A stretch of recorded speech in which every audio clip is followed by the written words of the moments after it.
BHL veut faire réécrire le Coran par un juif. Voilà qui est clair, BHL a le mérite d'être pour le coup honnête parlant de ce qu'il appelle lui-même l'œuvre de sa vie, faire réécrire le Coran par un juif. En même temps cela ne reste que la continuation de l'œuvre des siens, qui ont réécrit la Bible, tué le christianisme en pervertissant la société chrétienne de jadis. En réalité on se fout pas mal des petits caprices de BHL, ce qui est intéressant c'est d'entendre clairement les intentions de la clique juifiste parler ouvertement de leurs réelles intentions par la voix de BHL, vis-à-vis du monde musulman où l'on crée le chaos un peu partout, Libye, Syrie, Afghanistan, Irak etc. L'autoproclamé imam de Drancy en est une démonstration claire de vouloir contrôler l'islam par la ruse, en habillant certaines marionnettes telles que Chalgoumi, en imam pour tenter d'orienter, tromper et falsifier l'islam pour en faire non pas un islam de France comme on peut l'entendre, mais un islam juif. Les juifistes ont mis l'église sous tutelle, la franc-maçonnerie juive en sont les garants, les décideurs de l'église, Vatican, les clés sont entre leurs mains, ils veulent faire la même chose avec l'islam. Cessez de croire que BHL, qui est vu par une grande majorité de gens comme un farfelu et moqué, comme c'est le cas pour François Hollande, que cela soit la réalité. Vous feriez plutôt bien de regarder les changements qui s'opèrent, vous comprendriez mieux qui sont les réels imbéciles. Vendredi 6 juillet 2012.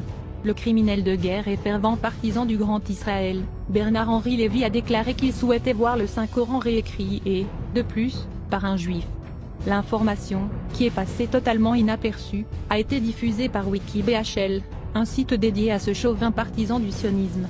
Bernard-Henri Lévy a fait cette déclaration à Marc Roussel, le photographe qui l'accompagnait dans ses sorties à travers le monde. La grande œuvre de ma vie sera de faire réécrire le Coran par un juif, a-t-il lancé à son collaborateur. Le photographe révèle que cette confidence lui a été faite à Kaboul, aux premières heures de la guerre lancée par les Américains contre les talibans. Bernard-Henri Lévy n'en est pas à sa première sottise du genre s'agissant de l'islam et des musulmans.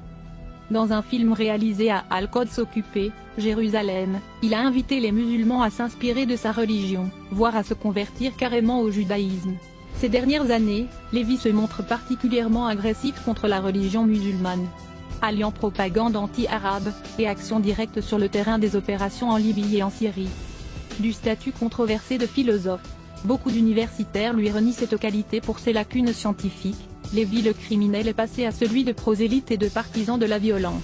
En Libye, il a été pris en photo à Tripoli descendant le drapeau vert, après la chute du régime de Kadhafi, signe qu'il venait de gagner une guerre qu'il a lui-même planifiée et conduite.